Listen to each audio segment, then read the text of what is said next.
사랑하는 주양가족 여러분, 하나님의 비전을 알고 아버지의 일을 나의 일로 여기며 하나님의 비전을 흘려보내는 삶으로 들을 때 풍성한 열매가 항상 있는 증인의 삶이 된다는 것을 기억하십시다.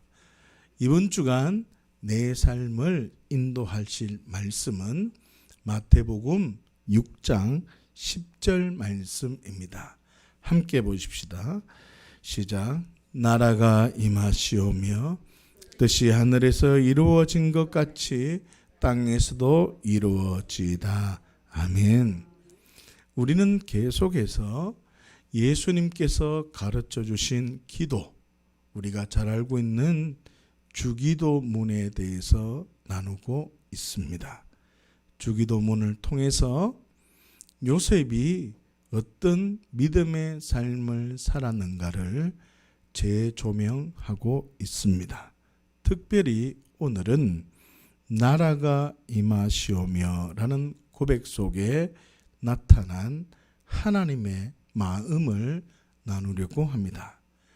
사랑하는 주양가족 여러분, 불교 신자는 선행과 자비를 베풀면 극락에 간다라고 말을 합니다. 도교 신자들은 욕심을 버리고 자기를 버리면 무릉도원이라는 곳에 간다라고 생각을 합니다. 이처럼 그리스도인들도 천국에 가기 위해서 전도를 하고 봉사하고 헌금 생활하며 말씀에 반응하는 사람들이 많다는 것입니다. 그렇다면 극락과 무릉도원, 이 천국, 이 셋 중에 어디가 좋을까요? 우리가 생각하기에는 불교에서 말하는 극락, 도교나 유교에서 말하는 무릉도원은 거짓말이야. 오직 천국만 있고 극락과 무릉도원은 유토피아는 가짜야. 너 속고 있는 것이야 라고 생각을 합니다. 죄송한 이야기지만 죽어서 가는 곳을 천국, 죽어서 가는 곳을 하나님의 나라라고 생각을 한다면 극락, 무릉도원, 천국 별 차이가 없는 것입니다. 그 이유는 불교 신자는 천국을 인정하지 않습니다. 예수님을 인정하지 않습니다. 그러나 그리스도인 또한 불교에서 얘기하는 그 극락을 인정하지 않습니다. 오직 예수 그리스도만이 유일한 구원자라고 고백합니다. 우리는 확실합니다. 천하 만민에게 구원을 주신 이름은 오직 예수 그리스도밖에 없습니다. 할렐루야. 그곳이 무엇이냐가 중요한 것이 아니라 그 예수님이 계시는 곳, 하나님이 계시는 곳이 하나님 나라임을 믿습니다. 여러분, 다시 말하면 모두 자기들만의 생각과 교리로는 그 장소가 너무나 좋은 곳이기 때문에 각자가 생각하기에 차이점이 별로 없다는 뜻입니다. 그렇다면 극락과 무릉도원, 천국의 차이는 무엇일까요? 마태복음 6장 10절 말씀을 다시 한번 보십시다. 시작. 나라가 임하시오며 뜻이 하늘에서 이루어진 것 같이 땅에서도 이루어지이다. 아멘. 결정적인 차이는 나라가 임하시오며 이기 때문입니다. 극락, 무릉도원, 유토피아는 나라는 존재가 죽어서 그곳을 가는 것입니다. 그러나 천국, 하나님의 나라는 마태복음 6장 10절에서의 선언과 같이 내가 죽어서 가야 되는 곳을 넘어서 그 나라가 우리에게 임한다는 뜻입니다. 내가 가는 곳이 아니라 그분의 나라가 나에게 임한다는 뜻입니다. 천국은 내가 무엇을 어떻게 열심을 내어서 가는 곳이 아니라는 뜻입니다. 그 나라가 내게 임한다는 것입니다. 그렇기 때문에 그리스도인은 보상을 받는 곳이 천국이다라는 가치가 없습니다. 내가 열심히 해서 가야 될 그곳 천국에 가야 된다는 것이 아니라 지금 고통과 지금 기쁨이 나는 아무것도 중요하지 않고 예수님과 함께하는 것이 즐거움이요, 예수로 증명되는 것이 나의 기쁨이요, 그리고 그 기쁨을 함께 누리며 즐거워하다 내 육신의 장막이 벗어지면 때로는 예수님이 재림하시는 그날 아무도 알 수 없지만 만약에 그날이 되어도 두려워하지 않는 이유는 지금 내가 천국을 경험하고 그 나라가 내게 임하였기 때문에 보상적 가치의 천국이 아니라 하나님의 나라를 누리며 믿음으로 살아가는 것입니다. 다시 말하면 내가 원인이 되고 내가 어떤 행동을 한 결과로 극락이나 무릉도원, 유토피아에 가는 것이 아니라 천국, 하나님의 나라가 나에게 임한다는 것이 기독교의 핵심 진리인 것입니다. 다시 말하면 천국, 그 나라가 목적지가 되는 것이 아니라 이 땅에서 천국을 누리는 삶을 우리 하나님이 원하시고 그리스도인이라면 이 믿음의 가치가 있어야 한다는 뜻입니다. 다시요. 나라가 임하시오며 라고 예수님께서 선언하고 있습니다. 나라가 임하시오며 라고 기도하라고 선언하고 있습니다. 이 말이 무슨 뜻입니까? 극락, 무릉도원, 천국은 단순히 질병이 없는 곳, 걱정이 없는 곳, 죽음마저도 없는 곳이다.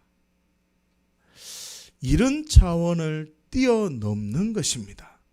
그리스도인이라면.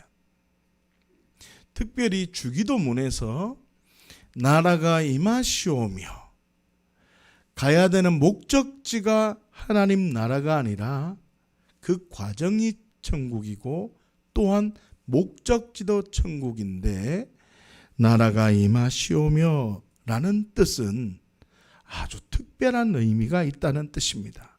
그게 무엇이냐 하면 내가 간다고 생각하는 극락, 무릉도원은 주체가 누굽니까? 나입니다. 나. 내가 소원하고 내가 꿈꾸고 내가 바라는 모든 것이 있는 장소가 무릉도원, 극락, 때로는 천국입니다. 내가 바라는 것, 가야 된다면. 그런데 오늘 본문은 그 나라가 임한다라고 설명하고 있습니다. 내가 가는 것이 아니라 어떻게 해요? 임한다는 것입니다. 우리에게 그 나라가 임한다는 뜻은 나의 원함, 나의 꿈, 나의 목적, 나의 만족함이 있는 곳이 아니라 임한다는 것은 주체가 내가 아니라 하나님이 주체자가 되신다는 뜻입니다. 그래서 하나님의 소원, 하나님의 비전이 내 삶의 목적으로 바뀌어졌다는 뜻입니다. 하나님의 나라가 임했다. 그 천국은, 천국을 믿는다, 예수님을 믿는다는 말은 주체가 바뀌어졌다는 뜻입니다. 내가 원하는 그곳이 아니라 그곳이 내게 오는데 하나님이 원하는 것이 온다는 뜻입니다. 그렇기 때문에 예수님을 믿으면 주인이 바뀌어지는 것입니다. 여러분, 정말 주인이 바뀌어지고 천국이 임하면 그 가치관이 바뀌어지는 것이 맞는지 함께 요한복음 14장 10절 말씀을 통해서 확인을 해 보십시다. 내가 아버지 안에 거하고 아버지께서는 내 안에 계신 것을 너희가 믿지 아니하느냐? 내가 너희에게 이르는 말은 스스로 하는 것이 아니라 아버지께서 내 안에 계셔서 그의 일을 하시는 것이라. 아멘. 우리 함께 합독하십시다. 시작. 내가 아버지 안에 거하고 아버지는 내 안에 계신 것을 네가 믿지 아니하냐? 내가 너희에게 이르는 말은 스스로 하는 것이 아니라 아버지께서 내 안에 계셔서 그의 일을 하시는 것이라. 아멘.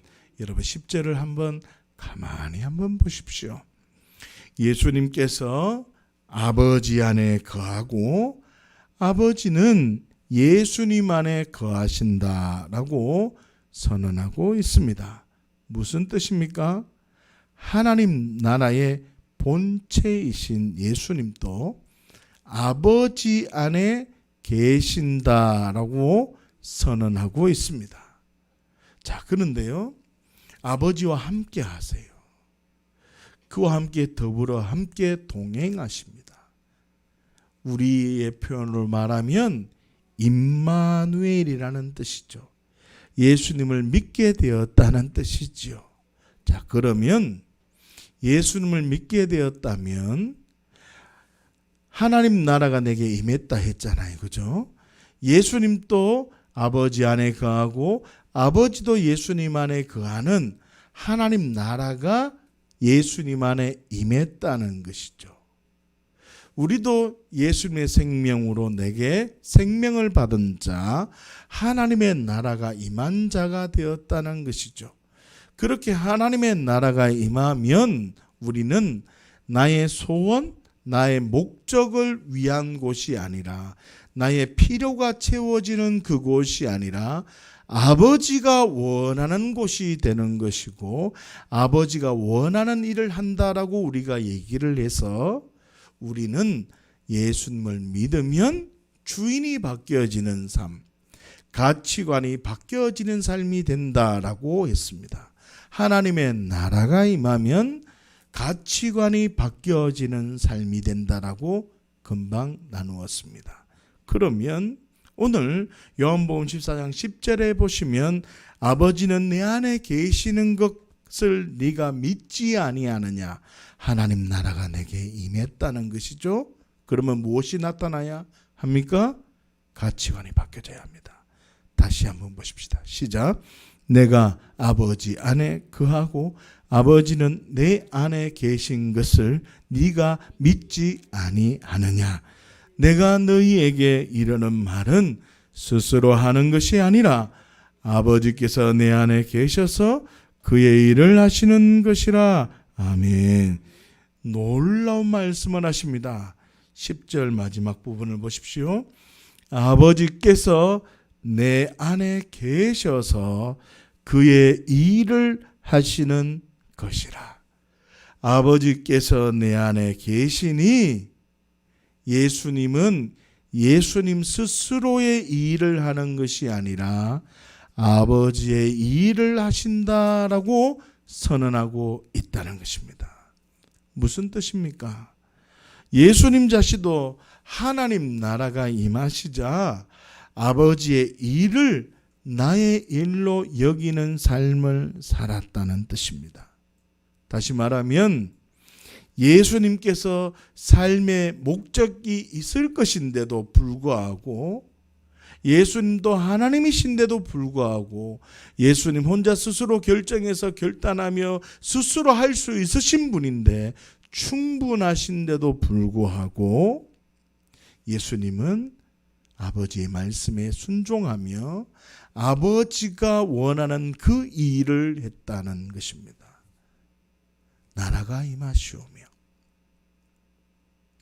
이 고백을 우리에게 해라고 부탁하시는 것은, 예수님의 생명을 받았다면 나의 원함, 나의 만족, 나의 요구, 나의 필요를 위한 기도의 삶이 아니라 하나님이 원하는 삶으로 살기를 원하신다는 예수님의 당부라는 것입니다.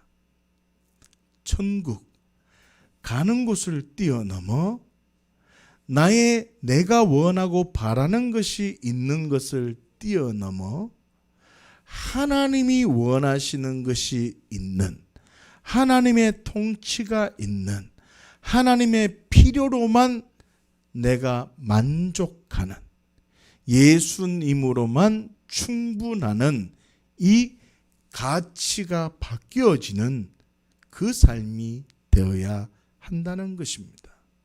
예수님도 그렇게 사셨고, 우리 또한 내 삶의 목적이 바뀌어져야 되며, 내 삶에 흘러나오는 기도가 바뀌어져야 한다는 뜻입니다. 정리를 해봅시다. 첫 번째, 나라가 임하시오며. 무슨 뜻입니까? 내가 죽어서 가는 곳만이 하나님의 나라가 아니라는 뜻입니다. 내가 죽어서 가는 나라가 아니라 하나님의 나라가 임하는 것입니다. 다시 말하면 내가 열심히 해서 보상받는 곳이 천국이라면, 그리스도인인데 내 중심에는 불교인과 같이 신앙생활하는 것과 어찌 보면 다를 바 없다는 것입니다. 어떤 상황 속에도 지금 이 순간이, 오늘이 바로 최고의 날이다. 하나님이 나와 함께 하시니 최고의 날이다. 생명 없던 나, 지금 죽으면 불구덩이에 들어갈 나인데 나 아무것도 한 게 없고, 그 나라에 들어갈 아무런 조건도 없고, 아무런 배운 것이 없지만, 나 가진 것이 없지만, 예수님께서 모든 율법을 나를 위해서 다 이루시고, 야, 너 그거 믿기만 하면 그 사건이 다 너의 일이고 나의 일이고 내 안에 찾아오신다는 겁니다. 할렐루야. 그러니 나는 이 진리를 믿으면 나는 지금 이 순간이 최고의 날이 되는 것이고, 이 믿음의 가치를 바로 믿음으로 반응하면 더 놀라운 하나님의 은혜, 즉각적 하나님의 사랑을 경험하게 된다는 뜻입니다. 그렇기 때문에 항상 기뻐하며 범사에 감사하며 쉬지 말고 기도할 수 있는 것입니다. 두 번째로, 나라가 임하시오며 무슨 뜻입니까? 하나님의 일로 내 삶이 바뀌어졌다는 말입니다. 내가 소원하는 것이 아니라 하나님의 소원으로 이제 바뀌어졌다는 뜻입니다.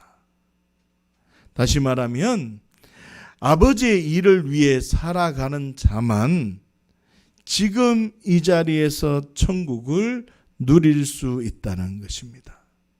자, 그런데요, 하나님의 일에는 관심이 없습니다. 하나님의 뜻대로 행동하는 것에 관심이 없습니다. 기도, 하나님의 방법대로 기도하지 않습니다. 나의 원함, 나의 필요가 채워지면 그만이라는 마음으로 기도를 합니다. 그 나라가 임하고 그분의 원함이 채워지기를 원하는 마음으로 기도하는 것이 아니라 나의 원함이 이루어지기를 원하는 마음으로 기도하는 아직 어린 그리스도인들이 많다는 뜻입니다.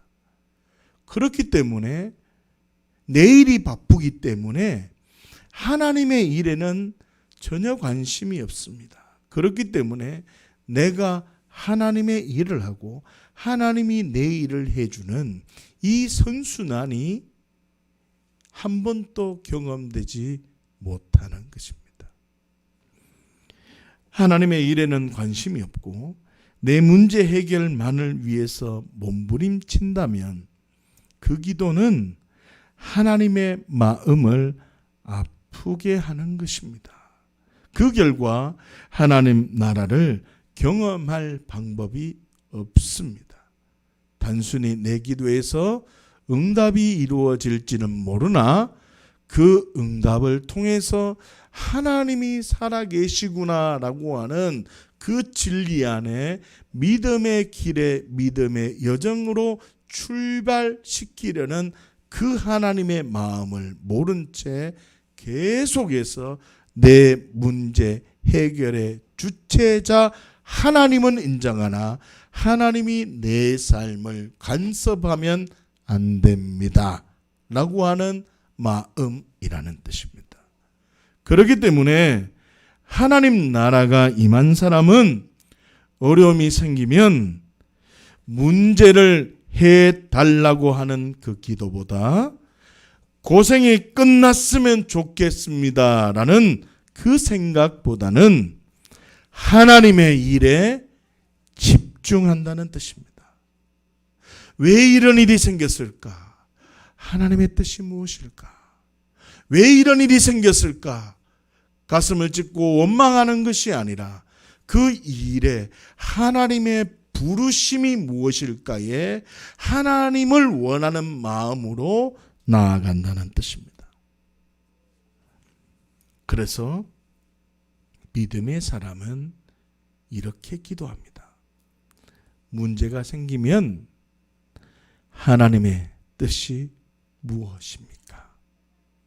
문제를 해결해 주십시오라고 기도하기 전에 하나님, 이 상황이 하나님의 그 사인이 무엇입니까?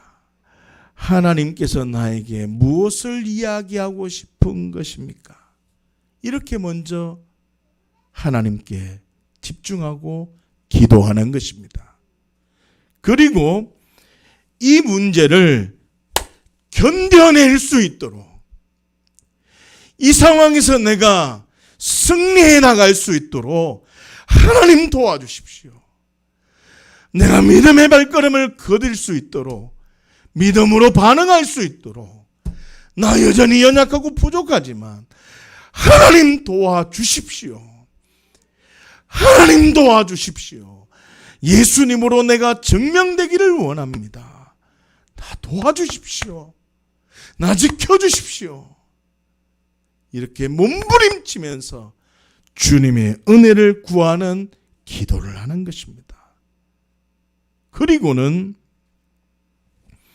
내가 지금 이 순간에 내가 어떻게 반응할 수 있는지, 내가 할 수 있는 것이 무엇인지 믿음으로 결단하여 한 걸음 한 걸음 한 걸음 반응하는 것입니다.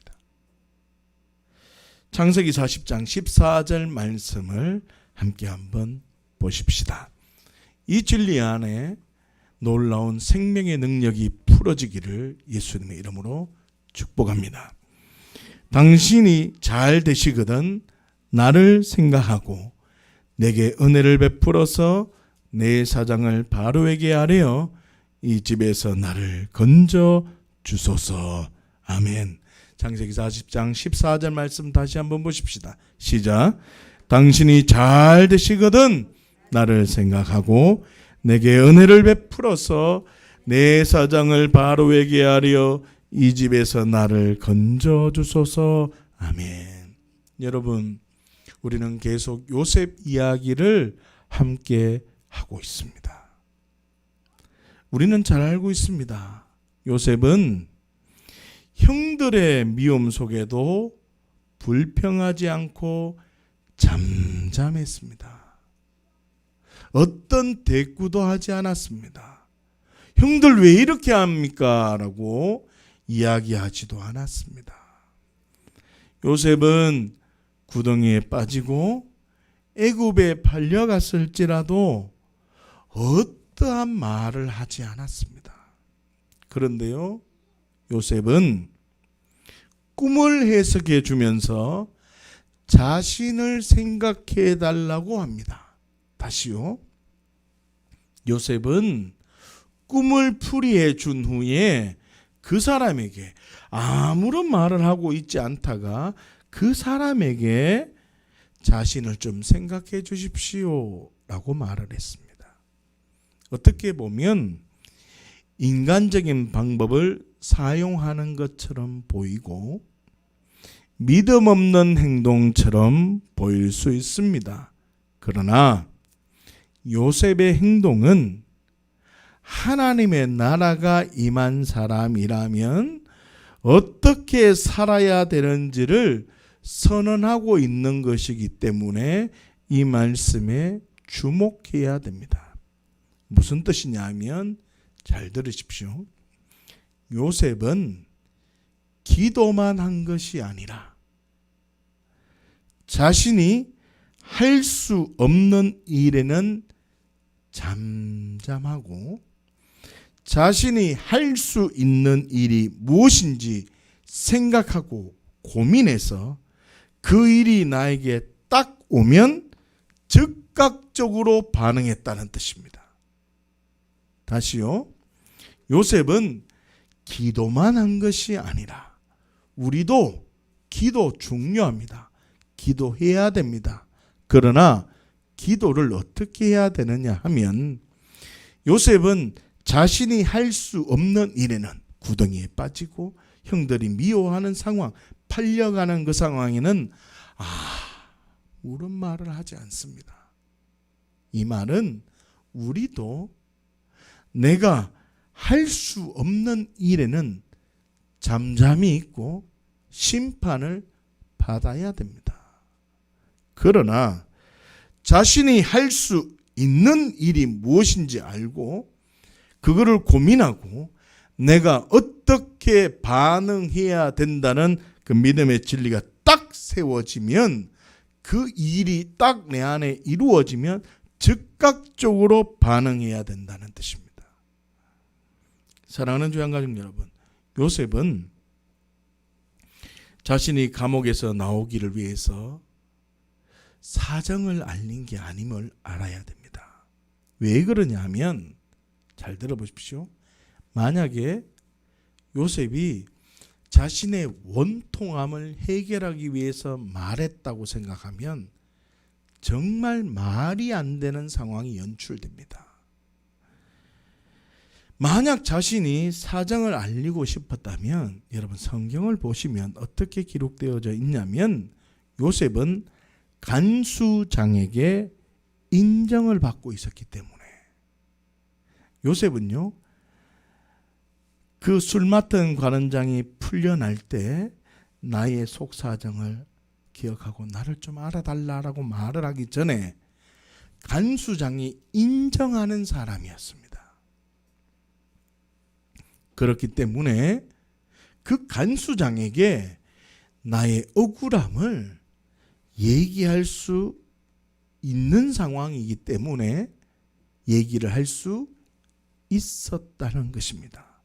그런데 요셉은 간수장에게 이야기를 하지 않고 침묵하고 있다가 꿈을 해석해 주고 술 맡은 관원장에게 이야기했다는 뜻은 요셉이 생각한 것입니다. 요셉이 인식하기 시작한 것입니다. 잘 들으세요. 요셉은 지금 하나님이 무슨 일을 하시려는구나. 지금 이해하십니까? 하나님의 뜻이 지금 이루어지는구나.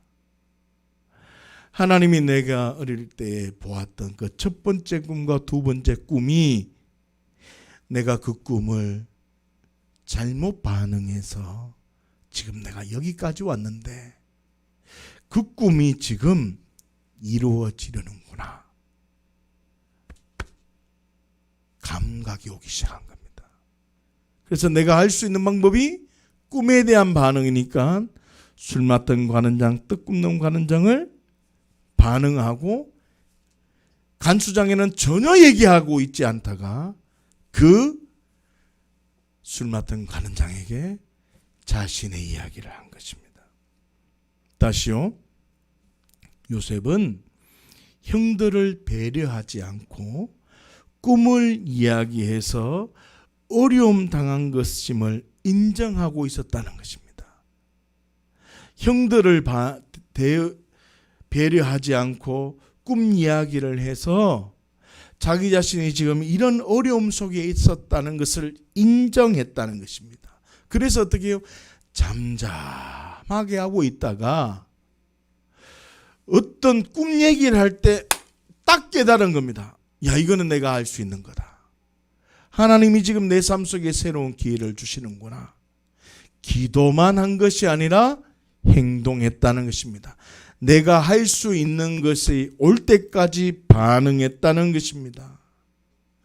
제가 그랬잖아요. 요셉 시대에 꿈을 듣고 요셉이 꿈을 이야기했다는 것은 꿈을 들은 사람은 이렇게 생각할 수 있습니다. 오, 너 꿈 꿨구나. 이래 생각하는 것이 아니라 네가 뭔데? 라는 생각을 할 수 있다는 거죠. 다시 말하면 그 시대에 하나님은 아브라함에게, 야곱에게, 하나님의 사람들에게 꿈으로 그 사람을 통해서 가문을 이루시겠다는 하나님의 사인이 바로 꿈이었기 때문에 요셉, 그 말제 아들과 같은 그 요셉이 꿈을 받았다는 뜻은 형들이 듣기에 너무 자존심 상한 것이고 그걸 인정하기 싫었다는 것입니다. 그렇기 때문에 요셉을 미워하고 요셉이 그러한 어려운 상황 속에 있게 되어진 것입니다. 그래서 요셉은 어떤 상황 속에 잠잠히 있었던 것입니다. 그리고 자기가 할 수 있는 것에 반응의 사인이 올 때 하나님의 뜻임을 알고 그 속에 있던 원통함의 소리, 나를 기억해 주세요라고 하는 그 말을 딱 고백한 것입니다. 나를 기억해 달라고, 풀어 달라고. 그러면 풀려지고 말 것입니다. 내 소원, 내 고백이면 풀어지고 만 것입니다. 하나님의 꿈과 하나님의 뜻은 풀어나는 것이 아니라 애굽의 총리가 되는 것도 아니요, 이스라엘 백성들을 하나님의 원대한 구원의 꿈을 이루기 위해서 이스라엘 백성들을 애굽으로 들어가게 하는 것이 하나님의 꿈이요, 애굽에 들어가게 해서 바로 출애굽시켜서 제사장 나라가 되고 거룩한 나라가 되고 거룩한 백성이 되고 뛰어난 민족이 되게 하는 하나님의 원대한 꿈이 있었다는 뜻입니다. 그런데 요셉이 풀어주세요, 풀어주세요. 내가 그 나라에 가려고 한다면 내 소원이 더디 이루어질 뿐만 아니라 그 꿈 또한 이루어질 수 없고 하나님의 꿈 또한 이루어질 수 없다는 뜻입니다. 그러나 잠잠히 그 나라가 임한 사람처럼 어려움 속에 그 모든 심판은 받고 불평하지 않고 심판을 그대로 받아야 된다는 뜻이. 그 다음에 하나님의 나라가 임한 사람처럼 기도하고 내가 어떻게 해야 됩니까? 내가 어떻게 반응해야 됩니까? 이 믿음의 결단으로 한 걸음 한 걸음 나아갈 때 하나님은 원대한 꿈을 이루신다는 뜻입니다. 다르게 표현하면 꿈으로 어려움을 당하면 그 꿈에 대한 심판을 받고 꿈으로 다시 일어날 기회를 기다렸는데 술 맡은 관원장의 꿈을 해석해 주고 나에게 다시 한번 기회를 주시는구나. 이번에는 꿈을 하나님의 꿈으로 반응해야 되겠구나. 이렇게 그때임을 인식하고 간청한 것이며 믿음으로 반응했다는 뜻입니다. 이게 하나님 나라가 임한 사람의 비밀입니다. 사랑하는 조양가족 여러분, 하나님 나라가 임한 사람의 행동이 무엇입니까? 죽어서 가는 곳이 하나님의 나라입니까? 아닙니다. 지금 이 자리, 지금 이 상황이 하나님의 나라임을 고백하는 겁니다. 따라합시다. 내 안에 하나님 나라가 임했습니다. 예수님 때문에 너무나 행복합니다. 할렐루야. 하나님 나라가 임한 사람의 행동이 무엇입니까? 하나님 나라가 임했다는 말은 나의 만족과 나의 유익을 위해 살아가는 사람이다, 아니다? 아니다. 하나님으로 만족을 누리며 예수님으로 충분한 고백.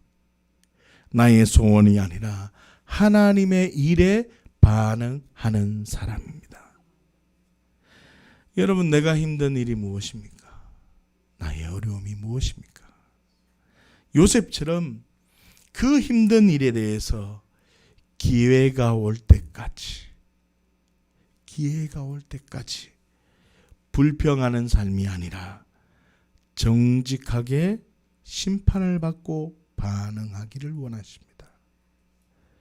그러면 하나님은 다시금 기회를 주시고 그 일을 하나님의 일로 반응하기 시작하면 풍성한 열매가 항상 있는 정인의 삶이 된다는 것을 기억하십시다.